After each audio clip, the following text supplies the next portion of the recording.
chaayinaaliin seene subscribe gochuu hin danda'u jechuudha. Keessanis hanga banattanitti subscribe nama gochuu hin dandeettan jechuudha. Yoo subscribe hin goone jettan haala kanaan isiniif fida jechuudha.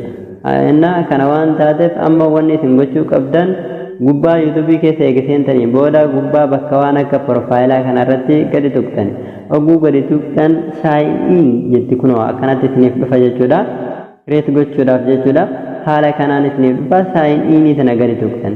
Achi booda akkaawuntii yoo intini qabaattan yoo imeelii qabaattan imeelii keessan itti guuttanii jechuudha. Imeelii keessan itti guuttanii asumarratti imeelii keessan gadhooftanii san booda paaswordii yoo beektan paaswordii itti naqxanii log in jettanii ni seenuu qofa chaayinaaliin ni banama jechuudha.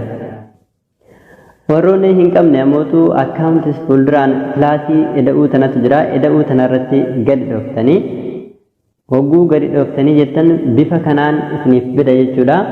Hogguu inni isiniif bida haga inni bakka kana isin geessu obsitanii eeggattanii jechuudha.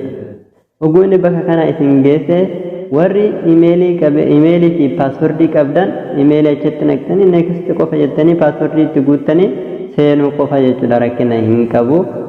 Warri hin qabne ammootu create account tan jettu tana gadi tuqtanii jechuudha. Erga gadi tuqtanii first name achi guuttan last name achi guuttan achi booda next jettaniini gara inni isin dabarsutti akkasuma tartiibaan itti guuttanii jechuudha. Fakkeenyaaf an amma Shakuu last name takka 2 3 jedhaan jechuudha. Haala kamiin akka itti banannu isinitti agarsiisa. Achi booda next jettaniin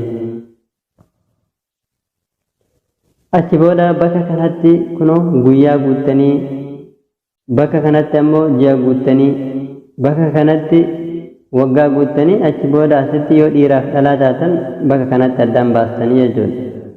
Amma bakka kanatti hanguma barbaadan guuttan jechuudha. Gaanjiyaallee kafeetanii itti filattanii itti galchanii waggaallee akkasumas takka 9 illee yoo jettan homaa rakkoo hin qabu. Asitti yoo dhiira taate meel yoo shamarran taate immoo faamilii filattanii akkasumas achi booda next tan jettu tana gadi tuqtanii jechuudha. Hogguu gadi tuqtan bifa kanaan isinii fida. Kan inni asirratti keessaa filattan jechuudha. Kan isinitti tole yoo kana hundaayyuu jibbitan create gochuu hin dandeettan jechuudha. Kunoo create tan jettu tana jala irratti gad tuqtanii ofumaa keessanii create godhachuu hin dandeettan jechuudha. Yookaan ammoo anamma kana filadhee kanarratti dugna san booda next jettaniin next erga jettaniin booda paaswordii isaa bakka kanatti galchitanii dijiitii 8 yookaan hanga 12 illee yoo itti galchitan rakkina hin qabu. Kan gubbaa irratti galchitan kan lammaffaa irratti illee ni galchitanii jechuudha.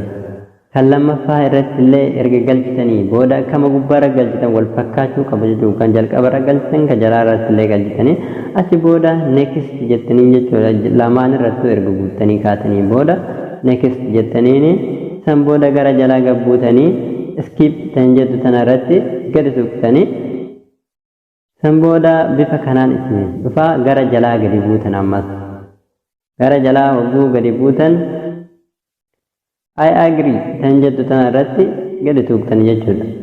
I agree tana irratti hogguu gadi tuqtanii booda next jettaniini allaqa dhumate kalaas chaayinaaliin isiniif baname jechuudha. YouTubein isiniif banamee jira jechuudha.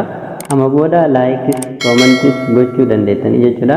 Akkasumas videos upload gochuu dandeettanii jechuudha.